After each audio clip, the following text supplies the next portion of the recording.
Content warnings, gore, surgical horror. My job role was mainly vivisection. The fair folk were clearly unfamiliar with the ins and outs of human anatomy, or rather, just the ins. They have the exterior down to a dead ringer these days. Occasionally we get the odd one with a tail or cloven feet brought in, plenty with faces and limbs that push the boundaries of disproportionate into the realm of the outright unfeasible, but for the most part you take them for a human being on sight. However, their unfamiliarity with the internals produces some interesting results in the form of some very unique and nonsensical anatomy. The anemic, pale lights of the lab droned on overhead, and I took a final swig of my tea as I heard the screeching, unoiled wheels of the operating table approach. The heavy iron doors opened with a drawn-out wail and they wheeled in our subject. The fairy on the table had taken an artfully surrealist approach to the internal organs. The collection of avant-garde internals were embedded with many faces with wildly varying expressions.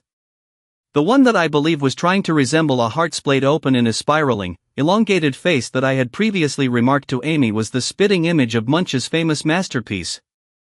Amy was new. A replacement for the previous surgeon that shared this lab. The department had recently lost 7 members of staff courtesy of some unsecured cold iron restraints, and her specific predecessor had been signed off on stress leave after his mind became unraveled at the behest of the subject. So although I was only 2 weeks into the job myself, that still made me her senior. My career had started off in a rocky place. Watching the swirling faces as they gawped and contorted, confronted with complete hopelessness and suffering on a daily basis.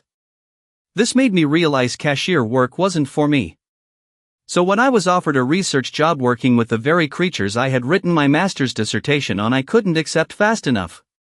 Even through the limiting view of my mask, my eyes strained far less than they did from the bright light of a till screen. I gave the ribbons of my mask a quick tug to confirm to myself that the knot was tight and secure. In an improvised eye test to try my peripheral vision, I turned to my left and read the health and safety sign affixed to the wall. No face. No name. No voice. Was not only what I had come to know as the company's proud stance on unions, but was the declaration that served as the vital rule of 3 in the presence of the subjects, lest you lose one or all of those things. Thus the masks were just as vital as the ability to keep your mouth shut in the presence of the folk. No human voices, as per. This meant that the only soundtrack to my work was the low buzzing of the overhead lights and mechanical whirring of the various machines and lab equipment around me. I lifted the scalpel from the cart and eyed the elongated, humanoid shape on the table.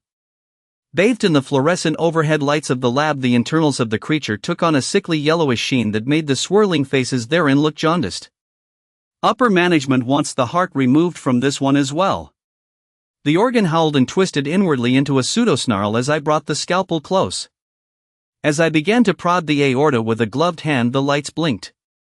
My head snapped up to find the lights back to full bloom. I paused for a moment, scalpel in hand, hovering only centimeters from the creature's innards, still fully illuminated. Deciding it to be a mere fluke, I bent forward to better inspect the abstract viscera before I made the incision. The very moment the blade met the tissue, there was a quiet tink from overhead before the room plunged into absolute darkness. The mechanical trill of the room fell into silence, as if the sound had been swallowed, and a louder one started up in my head as the pitchy battle cry of my fight or flight instinct screamed at me. My grip on the scalpel faltered and it fell atop the contents of the table with a quiet squelch. Unthinking, my hand shot forward to retrieve it. It met not with the cold metal of the tool but closed instead around something wet and warm. Before I felt the thing close itself around my hand in turn, the tiny, misshapen teeth sinking into my gloved hand, the thin plastic splaying easily apart. My own mouth wrenched itself open and the horrified scream shattered the silence. I heard Amy's frantic footsteps behind me and I moved towards them. I felt around blindly, eyes darting around pointlessly, my mind conjuring the inhuman shape I expected to see moving towards me in the dark. Get the backup generator. The words forced themselves out like bile and left the same feeling in my throat. I was met with no response. I forced my legs to move, searching frantically for the only pinpricks of light in the room. Beneath my slipping mask I could barely make out the thin, illuminated words that labeled the backup generator. Shaking my head, I yanked hard at the ribbons of the falling mask. It clattered across the floor tiles and the illuminated sign became clear. I pulled hard on the switch. The crack of the generator sounded in my ears like a gunshot, and I recoiled as my vision turned a searing white. I pulled myself to my feet, shaking as my eyes adjusted. As I regained my vision, I began to make out the blurry shape of something smooth and white laying on the tiles. The ensuing comprehension was dizzying as the realization of what I'd done washed over me, but through the haze I found the operating table and with nauseating dread met the fixed gaze of the specimen. It was still bound by its cold iron cuffs, though only its limbs remained pinned to the table. Its torso hunched unnaturally forward in a contort that the rest of its anatomy shouldn't have allowed for. Its typical placid grimace stretched so widely that it gave the impression that its lower jaw segmented from its head completely. I brought my arm up to cover my face, but I knew with a sickening certainty that the damage was done. Amy had shuffled tentatively back into view, her own mask still remained but did nothing to conceal her sheer terror. I did nothing to mask my contempt as I instructed her that the lab was to be locked down and the surgery to be continued tomorrow. She didn't protest. The following day arrived in its looming inevitably. I stepped tentatively down the long white corridor, lights droning overhead. I tugged again at my pale mask, feeling the dense knot that had, at this point, tightened into an undoable lump. A similar lump congealed in my throat as I reached the doors of the lab. I took my time punching in the many digits of the access code.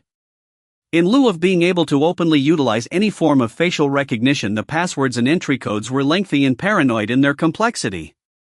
Though not long enough, as the accepting click of the lock sent my heart plummeting. The lab was dark. I leaned forward hoping to give the motion sensors for the lights a start. Still nothing. I edged a bit further in, wondering if they had always had this limited of a range. As I drew further in, I could make out the edges of things, the soft-tinted lights of the numerous dials and screens washing dimly over the surfaces, though I knew this room well enough for it to matter little, or so I thought. My foot knocked against something unexpected in the darkness. It had a give to it, unlike any machine or bit of equipment I would expect. I leant down.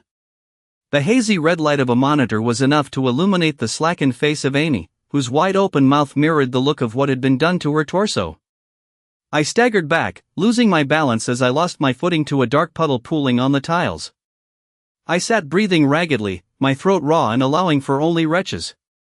In that moment I heard a quiet whine, more pitchy than my own whimpering sobs, and with sickening dread I realized it to be the shrill creak of the operating table. I brought my head up slowly. My vision blurred with dizzying terror, anticipating to meet the glossy, pinprick eyes and inhuman face of the creature. I met the thing's gaze and my body seized as I was confronted with the sight of my own face. It was though a perfect latex sculpt had been taken, the features identical down to the fine details, betrayed by a synthetic rubbery quality that lacked any human quality. It unfolded itself from its hunched posture and I could see the sparkling, wet sheen of viscera open in its vivisected form. Only now it seemed different, altered somehow. It was no longer its collection of screaming organs and abstract internals, but was now the perfect picture of what you'd find in a textbook: normal, ordinary, human. I choked on rising bile as I came to comprehend the reason for Amy's state. Adrenaline kicked in as I ran blindly, crashing through the various features of the lab back towards the hallway. I felt it closing the distance behind me, and knowing with terrible certainty that I would not make it down the hall in time, wrenched open the doors of a maintenance cupboard, bringing the latch down with as much force as I could manage. It didn't try the door. It didn't test the lock, it's simply waiting. It knows, of course it does. It's been in this place long enough to know I can't stay in a maintenance cupboard indefinitely, and it can and will be here long after I'm able to be.